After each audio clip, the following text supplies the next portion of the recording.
stalkers want to freak you out. They want you to think about them and what they've done all the time. Sensitization is a major tactic in gang stalking. We're going to talk about it. Yep, you guys have seen the videos. Ooh, look, they're after me. It's the gang stalkers. And, oh, what is it? I don't know. Somebody who doesn't have a headlight.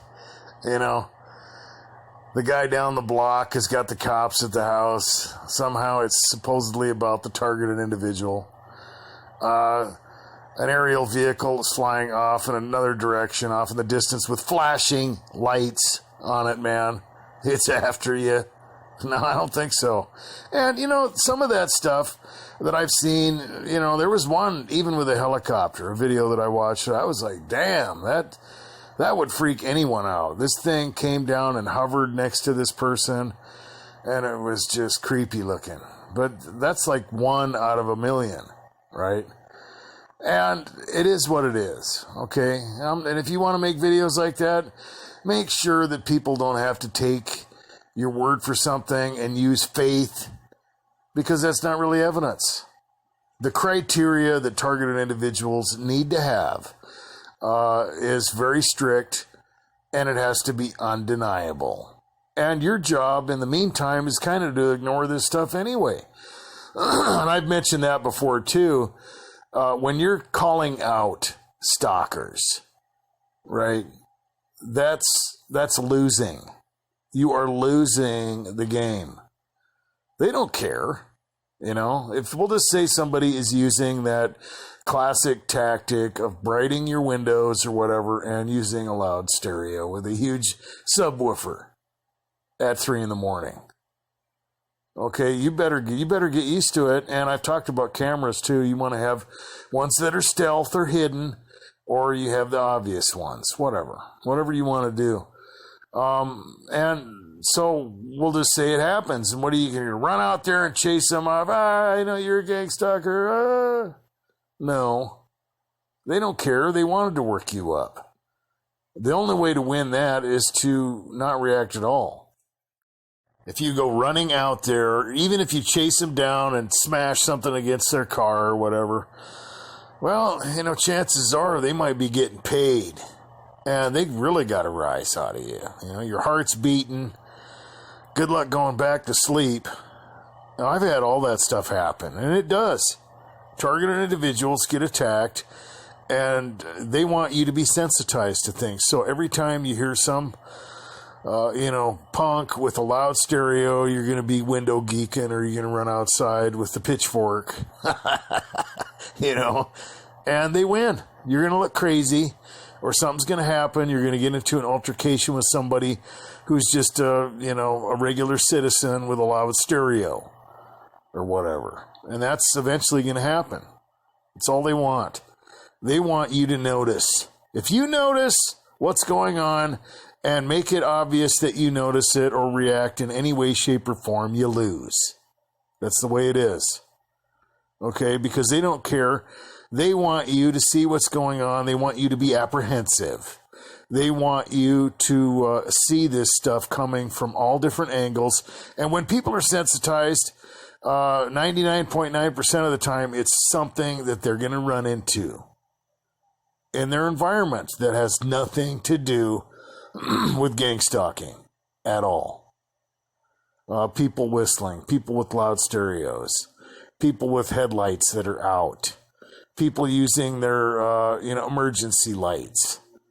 All kinds of things. People with the doors on their vehicles open on Friday night next to the main highway because they're out cruising for chicks.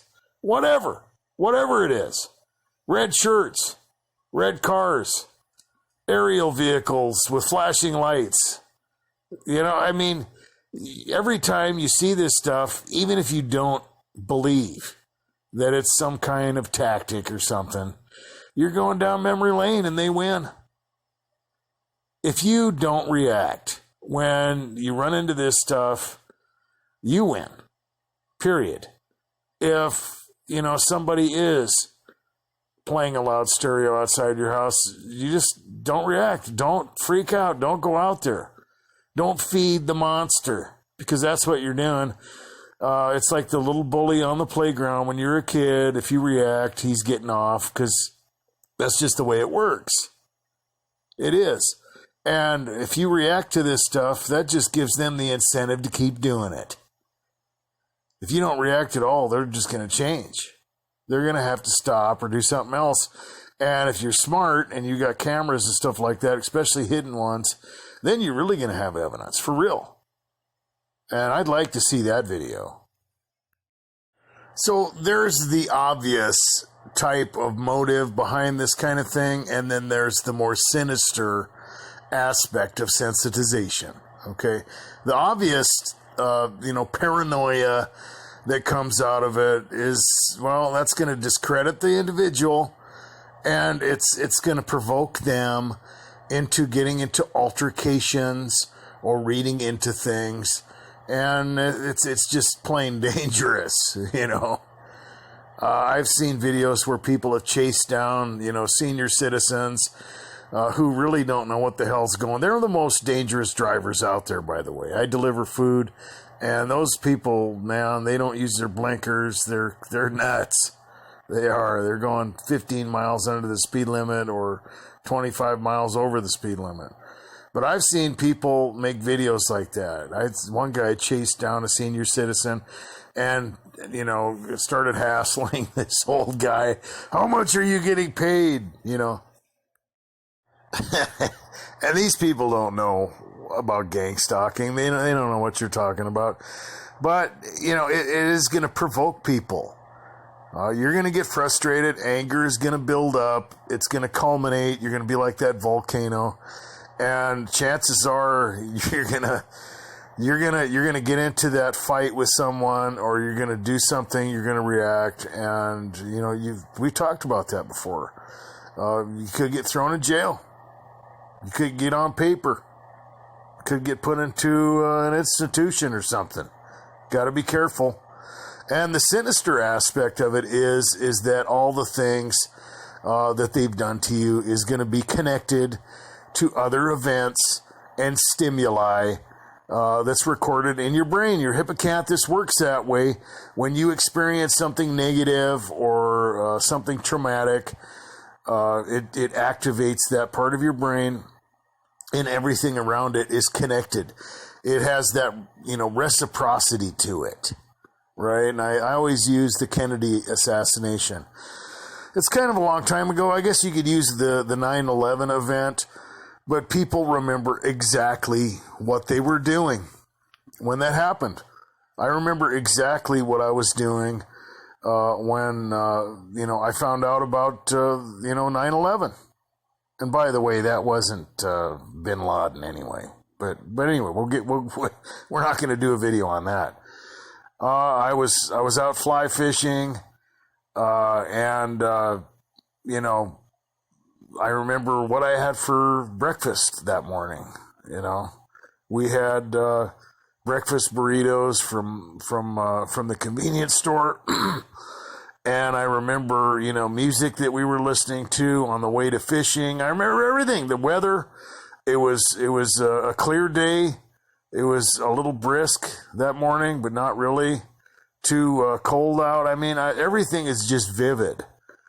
I remember, all the stuff that's connected with it, and that's the more sinister aspect, because those things can have reciprocity. That's kind of how the spiritual dimension critiques people to become a certain way, right?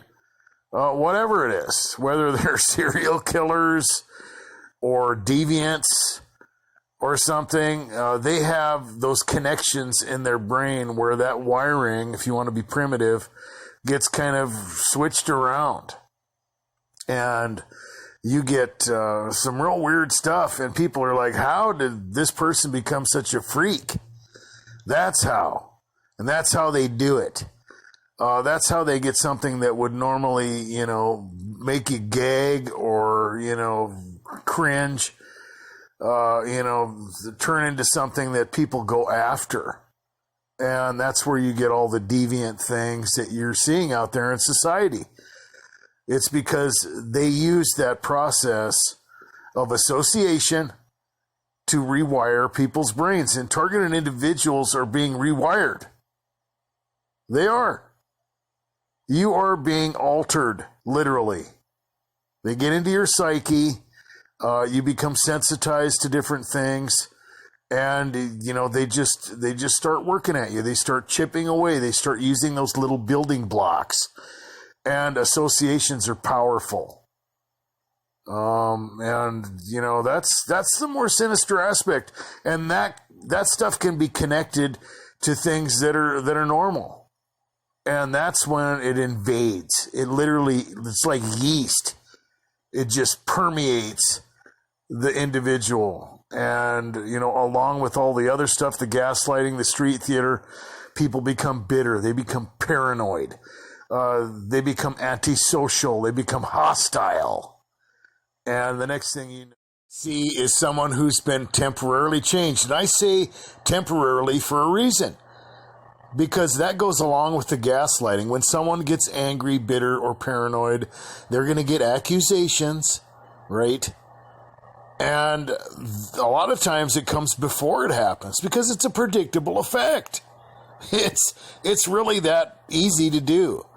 It's very predictable. You can say things to someone, suggest that they're losing it or they're becoming, dysfunctional in one way or another, or they're becoming angry, or, you can set up little scenarios where they're going to react and you can gaslight them. Maybe someone who's very sophisticated can pretend like they're trying to help you or whatever. And then, and then obviously use something and then you're going to react and, you're not grateful or you're angry or, you're going crazy or whatever. And that's gaslighting. Okay. So these things are predictable, right? And that's why I emphasize temporary. If you realize what's going on, you can take control of the situation. Literally. You can push it back on people who are trying to attack you. They have to go out of their way to do these things. They are putting mental and physical energy into doing these things to harass you. And if it goes, to nothing, if you're just wasting their time and you're not reacting, they're going to get frustrated. And they're going to be obvious when they do it. And that kills the gaslighting effect. I've mentioned that several times. So even if you are paranoid or angry or ready to blow your stack, it's not permanent. You just have to realize the motive behind this stuff. And there is a motive. Okay, that's the first thing you got to remember. There's a reason. And when people are harassing you or agitating you or you're just getting angry or whatever, you got to know not to take this stuff personal and see it for what it is. It's evil. It's wrong. And these people are going to pay. Don't forget that. That's another one of the tactics because it looks like everybody's getting away with this stuff. And that might go on for decades. It might go on for your entire life. Okay, but it's not going to go unpunished. It's not. I can't emphasize that enough. Guys, be good to yourselves. Be safe.